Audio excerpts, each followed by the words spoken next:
I was talking to such an eminent Bible scholar as Michael Swain and telling him what we discuss in our Connect groups, and his head was apparently spinning, he told me. I don't believe I'm saying, but I wanting, you don't have to do what we do, but we're finding it's working. I mean, if I look at Pastor Johan, when we got him into our Connect group a year ago and how he is now, he's seen such a change. And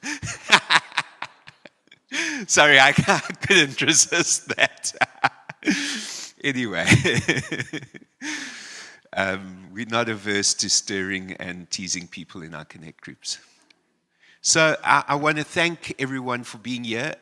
We're going to be, I've asked Michael Swain to speak about what I think is an incredibly important topic. It's about religious freedom and the fight for religious freedom in our city. And I want to encourage you to, listen to him, hear what he has to say, implement it, and if you can, possibly encourage, get your church and anyone else you can to support their work, so financially and otherwise. So, Michael, please come up. He is the executive director of 4SA. Is that the right title? No, I'm talking about your title, executive director. Thank you, Richard. Thank you very much indeed. And it's really a pleasure and an honor and a privilege to be here at this conference at Word of Faith. I want to particularly acknowledge Pastor Richard, his dad before him, Pastor Jimmy, have been a tremendous support in the fight for faith and freedom. That's what freedom of religion is all about. And I'm going to briefly maybe sketch for you the importance, perhaps, of freedom of religion, which I think many, many people take for granted. I think until perhaps very recently, we did definitively take it for granted. We assumed, for example, that we would be always able to meet in a venue like this. As many as wanted to come, we could pack the place out any day of the week. But suddenly, no. We discovered that we live under the rule of law. And that law was enforced in such a way that at one point, all our religious gatherings were shut down. And in a discriminatory way, as I think we also discovered. There was a moment when we, 4SA, also acknowledgement and great thanks and gratitude to Richard Crompton, who was part of the legal team. There was a moment when you could pull the slot handles in a casino, and we could sit side by side pulling those handles and gambling our nights away. But if by any chance our losses became so difficult that we decided we should now pray together and ask perhaps a bit of favor with the slot machine, well, at that point we could have been arrested and put in jail for 6 months. Where is the fairness in that? And I think we discovered during COVID that religious freedom rights are fragile, shall we say, not to be taken for granted. But they are, of course, guaranteed in our Constitution. Section 15 of our Constitution guarantees us the right to freedom of conscience, religion, thought, belief, and opinion. And it isn't just the right to believe what you want in your heart. That's what perhaps the secular world would like to have us believe, or even to try and enforce against us. It's the right to speak about your faith, to live out your faith, to practice your faith, and to pass your faith on to next generations. And it is, I would suggest, the greatest ideological battleground that we are facing in our world today. Because there is no doubt that there is a global agenda, whether it's inadvertent, whether it's coordinated. I'm not a conspiracy theory. I took my tinfoil hat off for this meeting. I'm not a conspiracy theorist, but I do see patterns. And there is a pattern of pushback against religious freedom, and I dare say specifically against the church and the Christian faith. It's a very concerning thing. But in this country, of course, when we talk about freedom of religion, we're talking about freedom of all religions, all faiths. We live in a nation where all faiths, I believe rightly so, are equally respected, equally valued in terms of the law, and it doesn't matter what you believe as long as you do lawful things with what you believe. You can believe whatever you want. And that, I think, is the world we live in, and therefore perhaps in the church context even more important and significant, that the church is free to continue to preach the gospel, to pass on the faith that we have ourselves inherited, so that we and our children and our children's children can continue to live in a country where we can indeed celebrate our faith. What affects one faith, of course, affects all faiths. That's why it's so important when we're talking about law and freedom of religion in South Africa. We are a legal advocacy group. We deal in law. So when we tackle a matter, we're not tackling it from a what does the Bible say, or even what does the Quran say, or any other text say. We're saying what does the law say? And we have to defend these freedoms in the context of law. And that is very important. Therefore, we are faith neutral for SA. We are doctrinally neutral. We don't believe there's necessarily any interpretation that is valid or invalid. And of course, we're also politically neutral. We're not interested in political parties or political agendas. We are interested in what the law says and what the Constitution say. And very importantly, freedom of religion is often under attack under the guise of equality. Equality is something also built into our Constitution, but it is interpreted by a particular statute called PAPUDA, the Promotion of Equality and the Prevention of Unfair Discrimination Act, sometimes otherwise known as the Equality Act.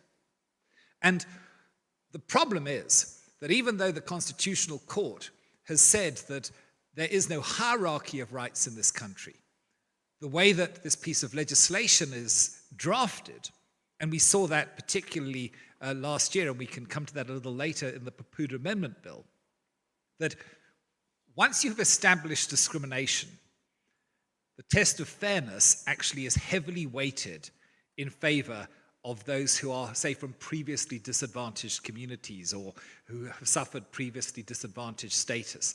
And that, of course, means immediately that Christianity is effectively pushed to the bottom of the pile.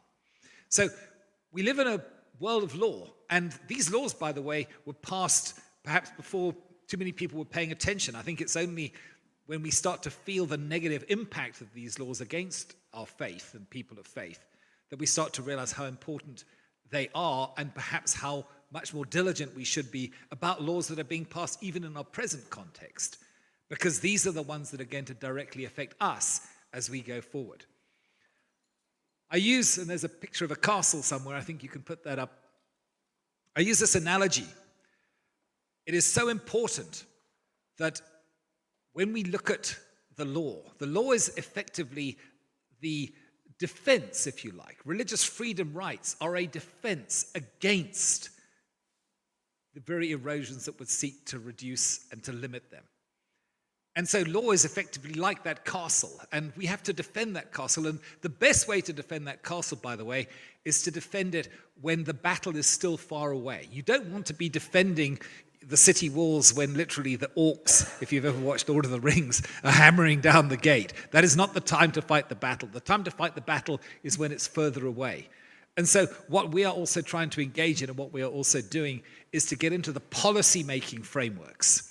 Because if you get the policy right, or you can prevent bad policy from being passed, then the laws that will subsequently be passed will actually not be detrimental and negative, or certainly not as detrimental or negative as they might otherwise be.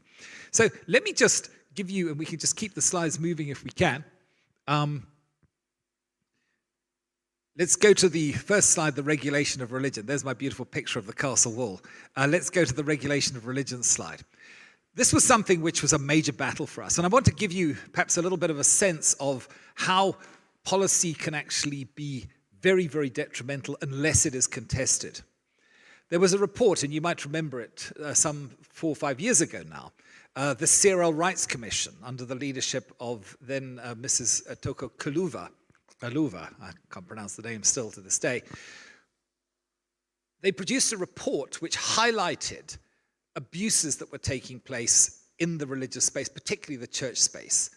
And there were people doing the most crazy things. They were eating snakes, they were drinking petrol, They were, and then there were other aberrations, even worse than that. Terrible things were happening. And what they effectively tried to do was they tried to say, look, all these terrible things are happening, and therefore what we need to do is we need to regulate religion. We need to establish a peer review mechanism so that we can evaluate effectively whether something is a good thing or a bad thing. And on that basis, we will grant licenses so that if you want to be a religious practitioner, then once we know that you've got acceptable doctrine, then we will give you a license. Now, at face value, you might think, oh, that's good. Yeah, it'll get rid of some of the charlatans and, some of the crazy people who do crazy things. But there are a couple of very important things to note. Firstly, that those crazy people doing crazy things were all doing illegal things, unlawful things. There were criminal laws already in place that dealt with every single one of the abuses that they highlighted. And secondly, who appoints this peer review mechanism? Who appoints the people who are going to evaluate doctrine to decide whether or not it's acceptable? And if perhaps your doctrine, which might be acceptable today, is unacceptable tomorrow, where does that leave you? And it also flies in the face of what the Constitutional Court has already ruled. And the Constitutional Court, by the way, is our apex court. It's our highest court, which said that even if a belief is bizarre, irrational, or illogical, it is still protected by religious freedom. You can worship the man on the moon if you want to, as long as you don't do anything that will harm another person. And we have to be so careful because if you like, the smoke and mirrors that was being put out was that somehow we were going to defend the integrity of the Christian faith. But who was going to defend that, really, in all honesty? And once you have a situation whereby a peer review committee, which is effectively then answerable to and is overseen by the CRL Rights Commission, decides whether or not you get your license, and by the way, potentially how much do you pay per year to hold that license, where does that leave you? It leaves you effectively with state regulation of religion. And that is the very worst place to be. If you want to look at what that looks like, ultimately go to China and you can see. So we fought that thing for literally 5 years. We had 5 days in Parliament. I remember Pastor Jimmy was there, and he was like a lion. He really, nobody was in any doubt by the end of the one day when Pastor Jimmy spoke that he did not think that that was a good idea at all. I'd love to tell the story in more detail, but it was a memorable moment. But we managed to defend it. We managed to push it off. And Parliament, actually then the Parliamentary Portfolio Committee that was actually evaluating the report, decided no, we are not going to put forward any further legislation that will regulate religion. Praise God. But I can tell you now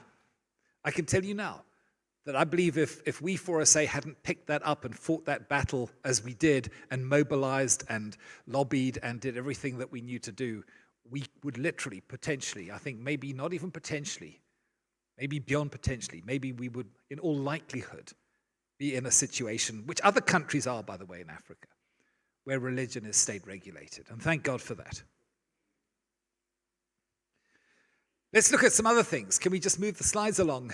I'm not sure how we're doing. I'm not controlling the slides. I would like to get to forward, please. Next slide. Next slide. Next slide. There we go. Other areas where we have to be very careful. One of the things that we have in this country is we have an education system that is very different, supposedly, from the education system that existed under the apartheid government. Under apartheid, the government basically not only built the schools, paid for the teachers, set the curriculum, but they also provided the content. In other words, it was really a top-down system of education. You were educated with what the government wanted you to be educated with. Big change comes, 1994, 1996. There is now a separation where government, yes, continues to supply the schools, the teachers, and it sets what is known as the CAPS curriculum. In other words, it defines the outcomes that it requires to see from the educational system. But it cannot prescribe the content. And that's a critical issue. And it really came to the fore about 2 years ago, 2019. I was given a heads up that there'd been a parliamentary private meeting where the Department of Basic Education had gone and presented their new content for the life skills and life orientation aspects of the CAPS curriculum. They'd even printed lesson plans and teacher guides. And I went into Parliament, got hold of a set of these, took photographs of them, saw that it was so blatantly ideologically biased, and then put it out to the public to make sure that parents actually knew what was about to come down the pipe for their children. Because here's the thing, you cannot teach on sex and sexuality without a value base. Everything you state about sex and sexuality is going to be from some value system or another, and the particular content that the Department of Basic Education had developed was based on the international technical guidelines for sexuality education that were developed within the structure of the United Nations with massive input and financing from an organization called Planned Parenthood. Planned Parenthood, if you don't know, are the biggest global abortion providers. They are a multi-billion-dollar operation. And you have to then think, well, what outcome would they like to see from sex education in terms of what will it teach your children? And don't forget, you're teaching children from a most impressionable age. Some of these lessons start at the age of 5 years old. It's the battle for the generations. We must look at schools as the battle for the next generation. Because you as parents, you have your children for a certain amount, and perhaps they come to Sunday school and they have maybe an hour on Sunday, but they're in school every day of the week. And the impression that that makes on them, the first impact that that makes on them, is absolutely significant because children don't have the same screen, if you like, to rationalize things and to understand things that you and I do. I can look at something and it goes through all my worldview and I can position it, I can place it. A child cannot. They've got no basis for evaluation. Why do you think in America, during this so-called Pride Month, note how we've gone from Pride Marches to Pride Week to Pride Month, are they having drag queen hours in schools for 5-year-olds? Because when a child sees a man dressed as a woman prancing around and doing all sorts of things which would normally we'd look at and think that's really perverse, it doesn't know any different. But the impact is this is normal. And what you teach children, there was a man called Ignatius Loyola, Catholic, head of the Jesuits, started the Jesuits, which is the sort of educational branch of Catholicism, so to speak. He said this, give me a child to the age of 7 and he'll be mine for life. Think about that in terms of education. Think about that in terms perhaps of the responsibility of parents to be involved in school governing bodies. Because school governing bodies are very much the rudder that actually dictates, or the filter perhaps, that dictates what comes into schools and what happens. That's the great good news, by the way, about the education system, is that it is no longer just simply up to government to decide every bit that they want us to teach. It has to go through the school governing bodies. And what we did when we revealed what was happening with CSE, and interestingly enough, just another fun fact, over 400 million rand was given by an international organization for the rollout of this specific program. So you must know there's big money behind these things. What happened was that we established, after quite a significant scuffle, or call it what you will, with the Department of Basic Education, that actually it was the school governing body who had the right to choose the content, because that is the body that represents teachers, represents parents, and even some senior members of school if it's a high school situation. So thank God for that, because without that, this whole thing would have just gone rolling straight into the public school system. And even now, let me tell you, they're still pushing this curriculum to get into schools. And I think, unfortunately, a lot of people are just simply not awake and not alert enough, because there are alternative content that you can actually teach. But in the absence of school governing bodies being aware of that and actually taking action and bringing that into their schools, they will simply get taught whatever they're given by the Department of Basic Education. And that will be ideologically loaded. I have to say this, it's better than it was. There was at least a process of consultation that took place after the initial content was revealed. But it is still something which you must understand has an ideological bias. Let's talk about the Bella Bill update. This was an interesting thing. Again, it revolves around the power of school governing bodies. How many people here have ever met for a religious gathering, a church gathering, or pastoring in a church, in a school premises? Anybody ever gone to a meeting on a school premises? Most people, many, many churches. It's as if public schools and the venues are like incubators for churches. And the Bella Bill, the amendment, which is the Basic Education legal amendment bill, that's what it was called, was going to take away the right of school governing bodies to actually lease their venues out to other parties. And there was a big protest, a big pushback, and I'm happy to say that when the latest version of the Bella Bill came out, they have now given that power, or recognized that that power should belong to school governing bodies. They can actually still lease out their school premises for an 11-month period. Okay, but I guess it's renewable, so effectively they can keep doing what they were doing. The other thing which, of course, happened was that during COVID, the regulations, the Department of Basic Education said that no religious gathering, no church gathering, they actually specifically said church meetings should take place in school premises. And again, that was objected to. We protested that. We wrote to the minister. We lobbied for that. And that also has been removed as well. So thank God, churches can still meet in school premises, in school venues. So again, we have to defend these walls. Because once you lose religious freedom in any way, shape, or form, you never get it back. You don't get more religious freedom. It only ever is, if you like, a downward spiral. And we have to keep pressing on.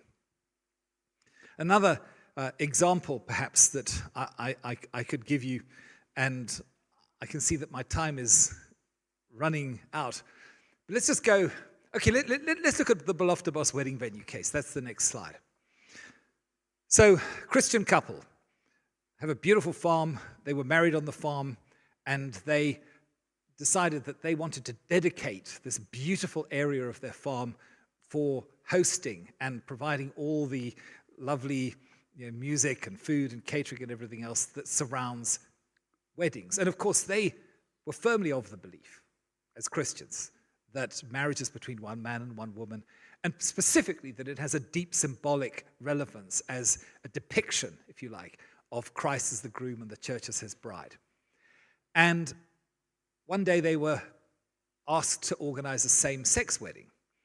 And they said, look, we recognize that same-sex couples in law have equal rights to marry, to have all the, if you like, the legal privileges of marriage that everybody else does. But please don't force us to violate our conscience, because we in good conscience cannot actively support your celebration of union. You're welcome. And by the way, same-sex couples were welcome and always had been welcome to come on the farm. They had all kinds of different events, but they would not organize every type of event. For example, they wouldn't organize Halloween parties. They wouldn't have trance parties and stuff on there, because they saw this as something akin to a type of a ministry that they were involved with.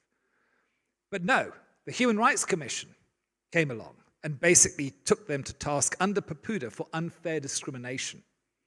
But the problem is this, that if you can be forced against your conscience to do something, particularly in a place where you're earning your living, that's a terrible situation to be in. To be put in the conundrum, if you like, between should I obey my own conscience or should I obey what the law says? As the book of Acts says, should we obey God or should we obey man? And people of faith almost invariably obey God rather than man. But then you face sanctions. They were after 2 million rand in damages. And another couple came along, also the same thing, brought another lawsuit against them, also asking for significant damages. So what is this freedom that we have? Well, you can see it's vulnerable. It's vulnerable because when you actually look at the legal challenges that they face under law, it's very difficult for them, even in their absolute sincerity, even though they are the most wonderful, and I've got to know them over the years, as has Richard, the most wonderful people, the most sincere people. Legally, it is very difficult and challenging for them to actually defend that position. But we nevertheless have to defend it. By the way, the good news is the Human Rights Commission went to court, and they asked for the same powers as the public protector. The public protector, you might remember for the Nkandla case, the Constitutional Court decided that if the public protector makes a ruling, that is something which can be enforced. The Human Rights Commission went and said, well, look, they've got that power, we'd like that power too. But happily, the Constitution was considered, which does not give them that power, and they were denied that power. But thank God, because let me tell you, we've had many, many cases where if the Human Rights Commission had the power to actually enforce its decrees, so to speak, then we would be in a very, very different context. So praise God for that. Let's go to the end, because my time is running out, I think, Richard. Am I right? 15 minutes. I'll maybe throw it open for some Q&A. We were also involved and have been involved in the whole area of hate speech.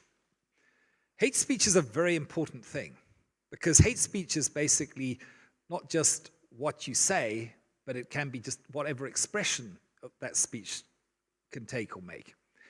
And freedom of speech is guaranteed in our Constitution, but it's limited, but limited very narrowly. Because think about this. The more hate speech, or the wider the definition of hate speech, the less free speech you actually have.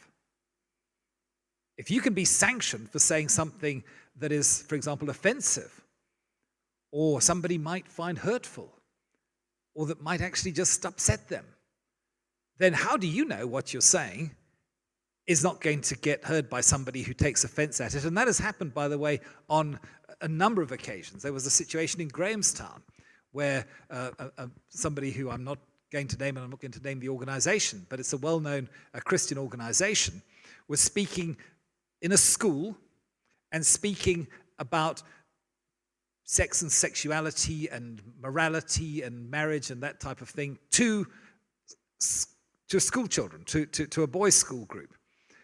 And he was giving them, which he'd been asked to do, the biblical viewpoint. And he made, let's say, a fairly inappropriate jest about Adam and Eve and Adam and Steve and something along those lines. And this recording was heard by one of the boys at the school's brother, who then went and appealed it to, I think it was the Commission for Gender Equality, or the South African Human Rights Commission, one or the other. And they then took to task this pastor. Because what you say in one context can be taken out of that context and can be just cherry-picked, and the next thing you're in the crosshairs facing something. Why? Because if the definition of hate speech is so wide that it amounts to somebody taking offense at you, then you can literally find yourself in a world of problems. And that, fortunately, and to a large extent, was ultimately resolved by the Constitutional Court, again in the Kwalani case. You might remember that case where John Kwalani, who was a well-known journalist, wrote a very derisive, almost vilifying type article about homosexuality, albeit at the time when there was a consideration of the whole same-sex marriage issue, and he was extremely outspoken, and he obviously went very, very far outside the bounds of, decency or sensibility or what have you. And so the Constitutional Court actually found. They found that if you bring in elements of detestation and vilification, then that can amount to hate speech. But fortunately and thankfully, they took the definition of hate speech in the Equality Act, which was very broad, and included things like offense and harm and that type of, or being hurtful and that type of thing. And they said that's so irredeemably vague, nobody's going to know what it is. And how can you live in a world where you actually don't know and really cannot know until you find yourself literally in the crosshairs that what you've said is actually actionable, that can actually lead you to end up in court? And when you get taken to court, as Richard again will attest, it is a very costly business. It costs you huge amounts of time. It costs you huge amounts of money. And if you have to defend it, and that's always the battle line when it comes to litigation is always not to get precedent set or to get a positive precedent set. But every precedent that gets set, if there's a similar set of circumstances, could just be enforced as a precedent in another case or another situation. And so if you find yourself, like Beloftabos are, for example, at a situation whereby they may lose a case and a bad precedent gets set, that precedent, depending upon which court sets it or which level of hierarchy of the judiciary sets it, is then applicable to everybody. And if it's negative, it means that everybody finds themselves potentially in a world of pain. Fortunately, in the Kwalani case, the Constitutional Court went pretty much back to what the Constitution said is the limitation on free speech, which is an advocacy to hatred combined with an incitement to do harm.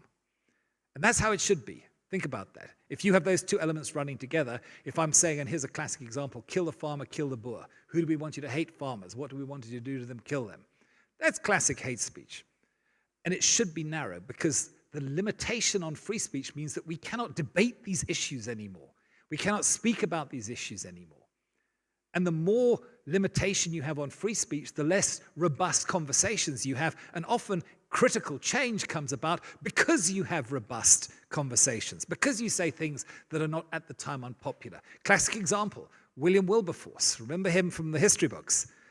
There was a time when slavery was considered normal. William Wilberforce, a committed Christian, said, that doesn't go with what I believe the Bible says. When all men are equal and God made every nation of one blood, there is no such thing as somebody should be in slavery to another. At the time, he was completely out of kilter with society, but he kept on speaking. Thank God he was allowed to speak. If he'd been shut down and not allowed to speak, we might be living in a very different world today. It's just an illustration of how important it is that we are able to speak, and think of it in, of course, the context of sharing your faith. How important it is that you can share the faith that you have, the faith that you believe God has actually commissioned you to teach and preach and to go into the nations with. If that gets shut down to any measure, that makes your work, your calling, your vocation, what God has called you to do, more and more difficult. And this hate speech bill that is currently before Parliament, that would literally criminalize hate speech. It wouldn't just be a question of you could be made to pay a fine or forced to give a retraction. It would literally make it a jailable sentence. The first offense would be a 3-year in jail sentence. Any repeat offense, 5 years in jail. First time in certainly this current democratic South Africa. Actually, it's not strictly correct. There is something which also criminalizes speech under the Film and Publications Act, but that's a very, very high bar, if you like.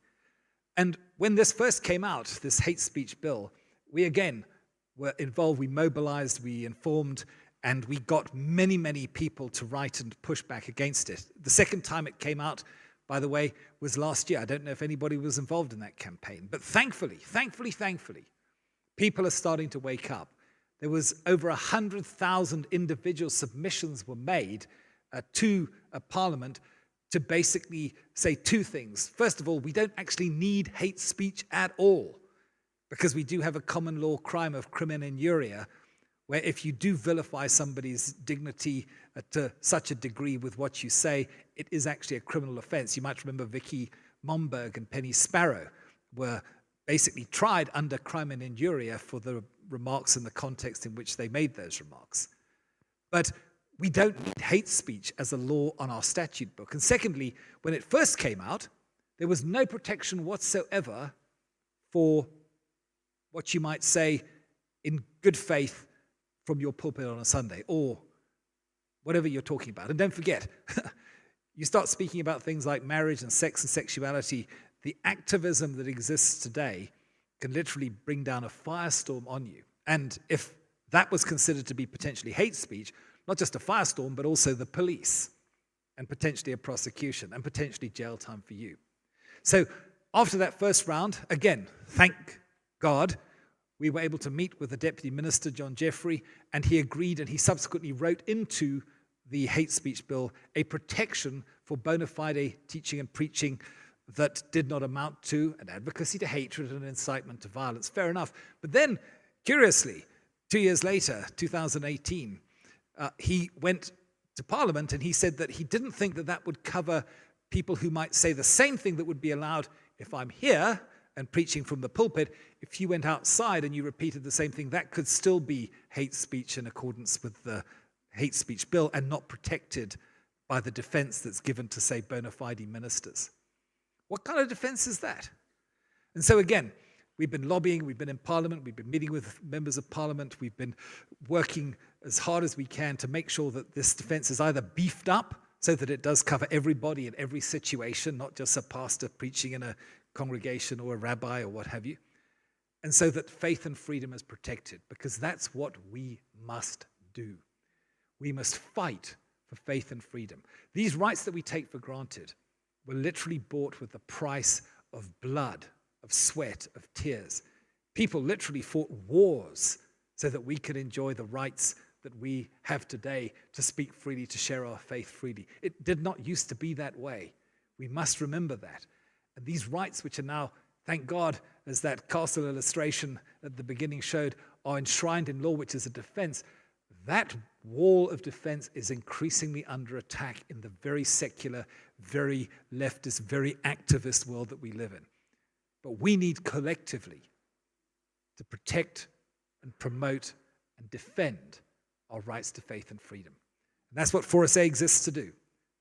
That's what we do all day long. We are like watchmen. We look out and we see what policies are happening, what legislation's happening, what court cases are going on. I'll give you one final illustration and then I'll close and we can maybe have a couple of questions.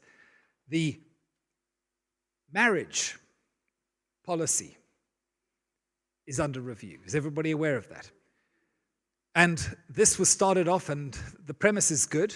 We have 3 different marriage laws that govern marriage at the moment, and they want to consolidate them into one. And there's a double process, a dual process that are running pretty much concurrently. One is to develop the policy, and the other is to actually develop a single marriage statute, so to speak. And we were involved, for us, I spoke on panels, Nadine spoke on panels, there were lots of communication. But one of the big problems was that there wasn't an openness to a recognition that religious marriage officers should be protected in as much as they should not be forced to solemnize a marriage which goes against either their individual conscience or the tenets of faith of their organization. And there seemed to be a big push, and in the first policies that came out, the draft policies, there was even a sense of, well, it's a public service. You are effectively representing the state. And in a sense, that's exactly what you're doing, because you're also doing the legality side of things. And therefore, you should be forced to marry anybody. But how absurd is that? And I think finally, perhaps common sense prevailed. I think government realized that of the 16,500 religious marriage officers, over 15,000 were people of the Christian faith who would literally have just handed back their license and put that whole burden back on the state. And so now I'm happy to say that they have now brought out this final marriage policy. We have a marriage policy which is going to govern marriages going forward, and the conscientious rights of religious marriage officers are protected in that policy, and therefore will almost certainly be protected in future laws going forward. So again, thank God for that. Other rights are accommodated. If you belong to another sector of society that, whatever it is that you believe, you can now actually apply to be a marriage license officer. That's what the policy basically indicates. So nobody's going to be forced, not even state marriage officers are going to be forced to do any form of ceremonial side. There's always the legal side of marriage, which governs things like, like children and property and divorce and that type of thing. And then there's the ceremonial side. And they also are recommending, which is another good thing, that instead of just a sort of a one-size cookie-cutter fits all, there's going to be some basic things that the state wants to see in terms of registration and regulation of marriage, but there's going to be an omnibus so that the different faiths will also have their particular elements protected and respected. So again, thank God, but it comes because we collectively engage in this process. If we don't engage, if we're just asleep, then we can wake up in a world that's very different from the one that we would like to live in. And that is why it is so important that we engage, all of us, in the fight for faith and freedom. And I'm just here to tell you that 4SA, Freedom of Religion South Africa, is going to stand in the front lines, and we are not going to back down. With your help, by the grace of God, we can actually stop this thing for long enough, however long that may be, so that the gospel, particularly, because that's the faith that I have, I've been a pastor for over 30 years, can be preached and proclaimed and passed on to future generations. I thank you.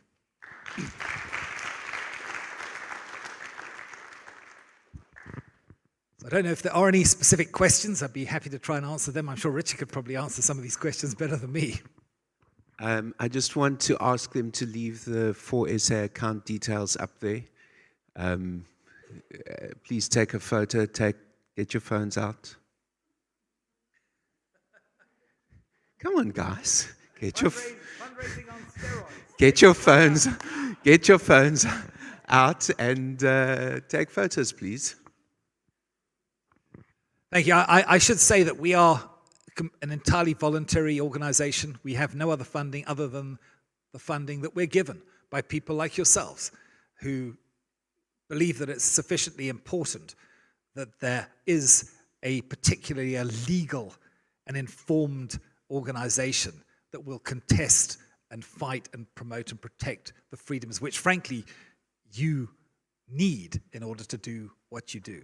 So whatever support you can give, literally, if it's 25 Rand a month or whatever it may be, whether it's a church as an individual, every penny, I promise you, will go 100% to the fight for faith and freedom.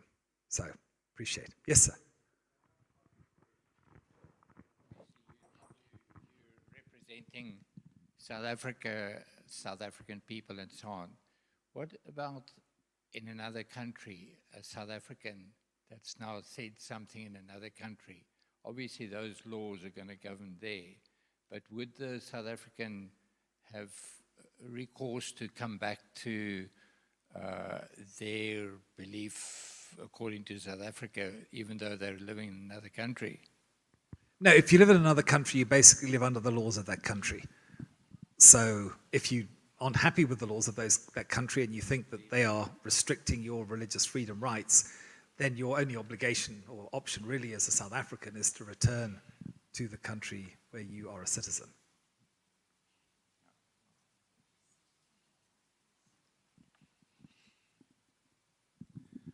Afternoon to you.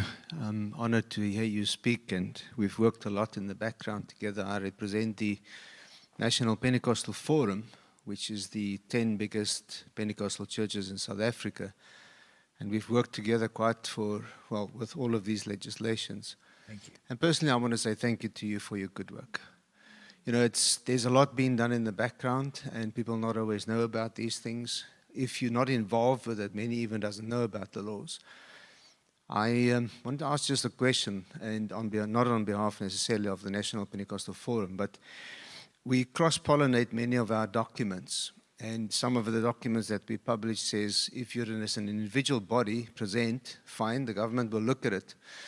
But if you represent it as in churches, plural, then the government only look at one, they just cast the rest out. And just give us a little bit more background on that. On behalf of the Pentecostal Forum, we present maybe one document or we present 10. Then your document that goes in on your side, does the government look at all of these papers that we present to them, or do they only do yours or ours or whoever's? Thank you. The answer is, I think, best stated as both and. So in other words, if you as an organization are representing, say, tens of thousands of people of faith, hundreds of churches, then when you make your submission to government, specifically, one of the things that I would recommend that you do, assuming that you are sufficiently, committed to publicly stating and arguing that position, is to request when the time comes for hearings, assuming that hearings take place, which is often part of the democratic process, that you be given an opportunity to actually present at that time. But otherwise, it is essentially a numbers game. In other words, government must consider every single submission. A submission is different from a petition. Very importantly, a lot of petitions go round, and they have like 100,000 signatures, counts as one submission. It's much better if 100,000 people had each made a submission. One of the things that we've done, by the way, is we've teamed up with an organization which has a very well-structured technological platform. They're called Dear SA, or Dear South Africa. And what that does is it basically makes it extremely simple for you to actually look at what are the major issues. I mean, we, for example, put up on the Dear South Africa platform our videos, our written positions and what have you, to give people the opportunity to copy, cut, paste, put it in your own words, whatever you want to do. But at least we know that when you hit send, it's going to go through to the government department and there will be a record of that submission. It won't somehow suddenly get lost in the post or whatever it might happen to be, or in the ether. It gets through because at the end of the campaign, that whole submission group is basically put into one package and sent through. It's noted, it's informed, and it does give a tremendous blockade against government simply just ramrodding through something which actually the public has spoken about that they simply don't want. If they then try to do that, then you've got some very strong legal arguments that you could say they have not actually abided by proper public administrative justice principles, which are also specified in law and which the Constitutional Court has actually already ruled upon. So do engage. Take the time, literally. It'll take you sometimes 5 minutes. We try to make it as easy as possible. But much better, the more submissions we make, the louder our voice becomes. So please engage. When you see an appeal to get engaged, to send a submission, please make one, send it to your friends, preach it from your pulpits, put the details up on the screen or whatever it needs to do, because that is one of the most effective ways that we can engage in this democratic process.